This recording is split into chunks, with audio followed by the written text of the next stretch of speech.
Hey, what's up? It's Kit. Time for another video, and today we are rigging a fast jig from Jigpara. This is the Jigpara short. It's a Jigpara vertical short, actually.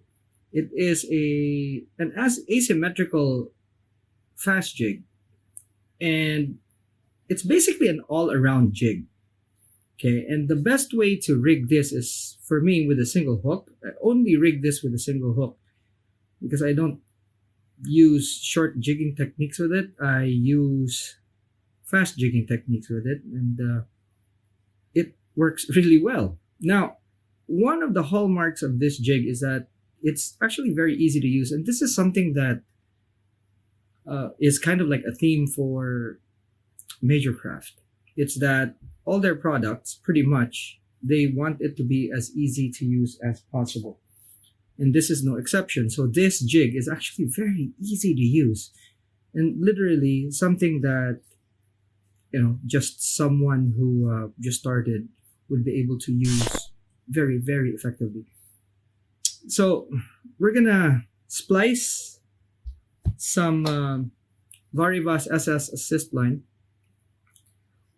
This is very difficult to splice, so I'm not gonna show my struggles online, but we're gonna be using this needle, and then it takes a long time to get this done. So again, what I usually do is measure the length against the jig, and how or where I want this to sit, and I want it to sit there, somewhere there.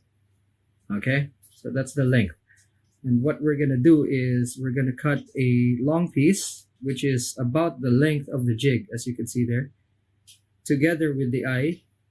Okay, and it's usually the case for these lengths. You start with, it's basically 1/3. Okay, it's 1/3 of the length.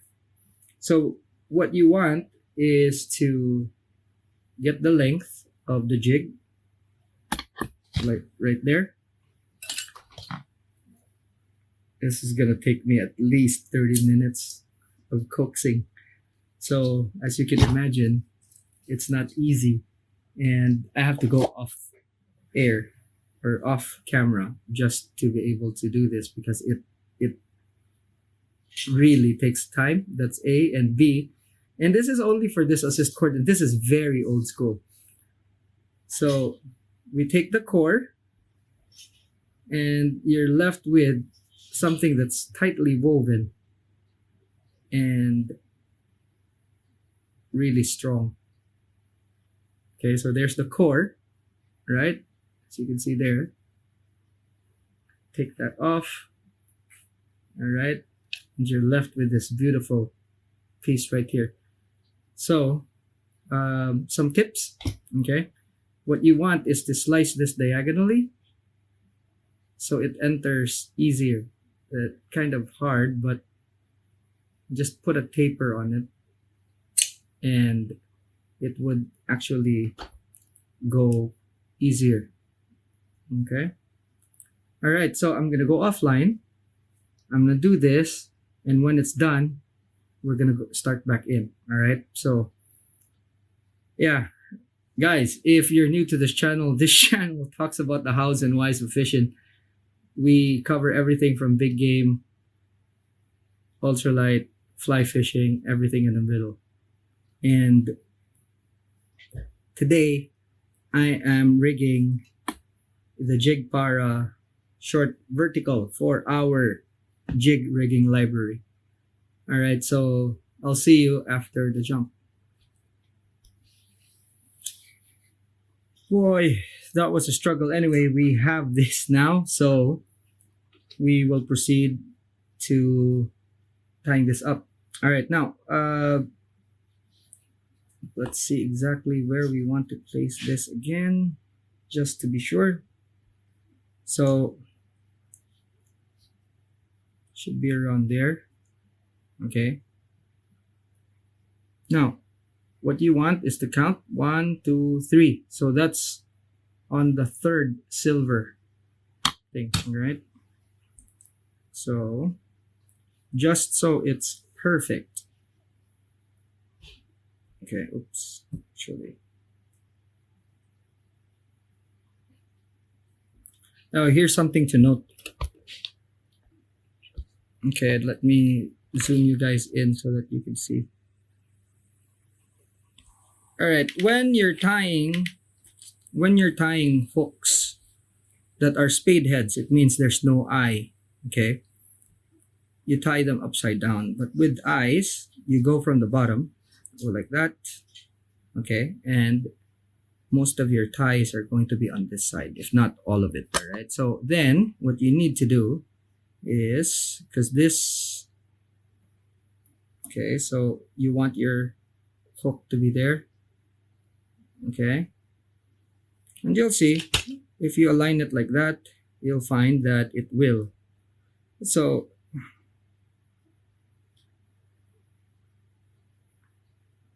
this will not be super perfect.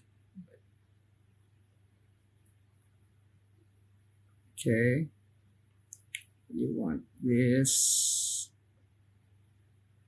like so. All right, now let's see where it is. Okay, so if you can see there, it's just at the third, and it will hang like this because this is your tie-in point, or somewhere there, because what's going to happen is we're still going to tighten this up. All right, so, and if you can see here,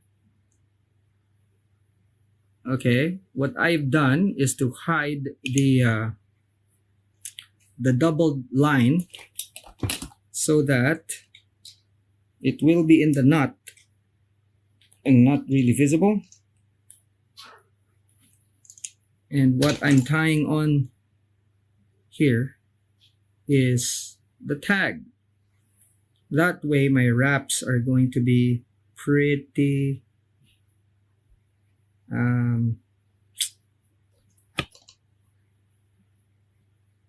slim.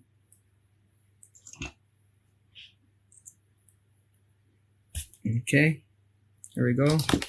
So that's tight. Now this is tight. We pull. There we go. And that's it. Right there. And ensure that this is actually straight like that, because you're going to tie your line like that. Now this is a bit too long for my liking. And what we do is cut it just around there. Right there. That way, we don't crowd this part, which is where we're going to be hooking the fish. All right, so we use a black for this one, just because we have it.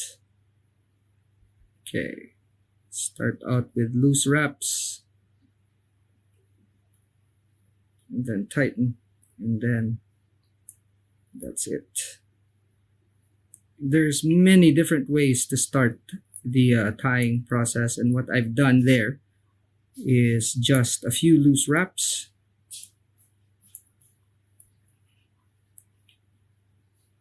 and then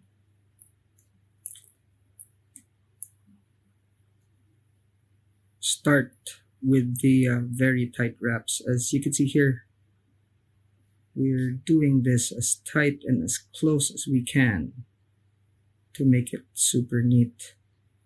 And just with one pass, it's already very clean. Now, second pass will cover all the other gaps and clean up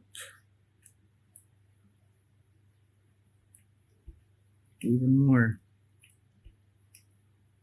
And when your second return pass comes, you'll see that we can actually eliminate all of the make it even. Eliminate all the fuzzy stuff just to hide all that. And then the rest of the fuzz that's there, you can actually just burn off. And just perfect timing because my spool is empty. There we go. So again, very good tip here. You put your knife there, you pull your thread, and it'll cut. That's super, super close. And then whatever fuzz, because there's some fuzz here, just run the light like that, and everything is clean. There we go. All we have to do then now is super glue this, and it is done. So let's do that. I have my super glue here.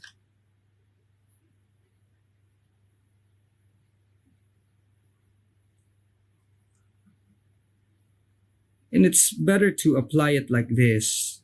That way you don't use up too much. And you ensure that everything that you want to cover is covered.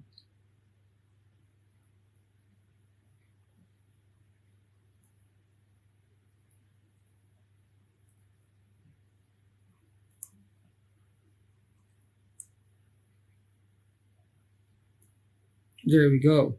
And that is it. All we have to do now is just wait for it to dry up, and then we're good to go.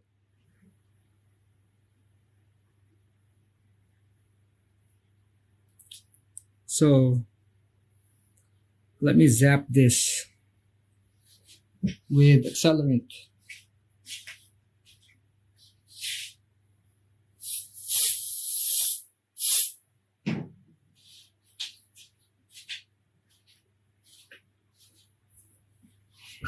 So we zapped it with accelerant, and now let's check how it looks like with the jig.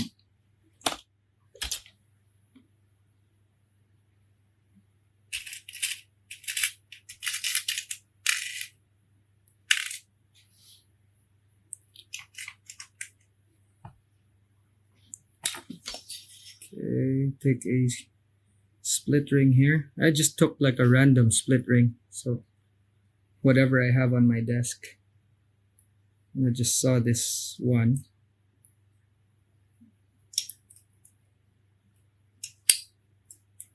Okay. Since this is a actually, you know what? Let's get a smaller one, because let's discuss a few points actually. So split rings, you might not think that they matter, but they matter a lot with the spacing of your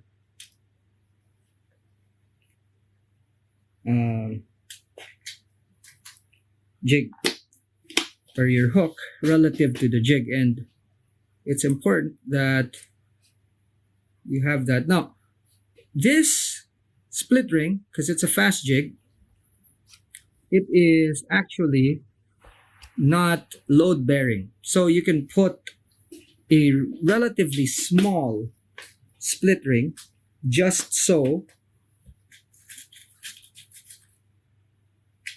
We use a special type of split ring here. Okay, so this is a diamond split ring, as you can see there. All right, so let's use this. Okay, kind of rare, not really used regularly. Okay, so we have that, and then we put this, put the hook on what we've just made. Now this diamond split ring, it's kind of flimsy. Okay, it's kind of flimsy, this one, but this is not load bearing. All right, so as you can see here, because we're using something that's elongated, it pushed it up. Now, if this was round and small, it would be just at the third right there. All right. So again, it's because you're going to be tying on this as your tie-in point, it will bring the hook up. Now, let's look for a split ring that, like, take this, and it's literally half the length of this diamond split ring. And we'll see the difference of where exactly. It's not gonna be drastic, but you'll see that there is a difference. So using a big split ring on something like this could be also lessening your chances of hooking some fish. So take note of that. And I know a lot of people don't pay attention to stuff like this, and they just put whatever they have. And telling you right now that some of the fish that you could have caught is because of that choice. Now, there's nothing wrong with the hook being 3 centimeters up, but, or even 2, let's just say 2 centimeters, and that's nothing, you know. But catching a fish and not catching a fish just because there is a few centimeters of, or a couple of centimeters. See, now it's lower.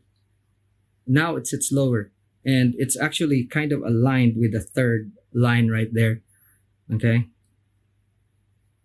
as you can see there. And that matters because, you know, sometimes the fish would just grab and miss that hook entirely if it was higher up. Whereas if it was lower, you'd hit that fish. Okay? And about this length would be good for this. Alright, so that's it. Any questions? Let's discuss. Drop it in the comment section. And I like this. Alright, and yeah, if you haven't yet, like the video if you liked or learned something. And that's it for now. Thanks so much for watching. I'll see you in the next one. Class dismissed.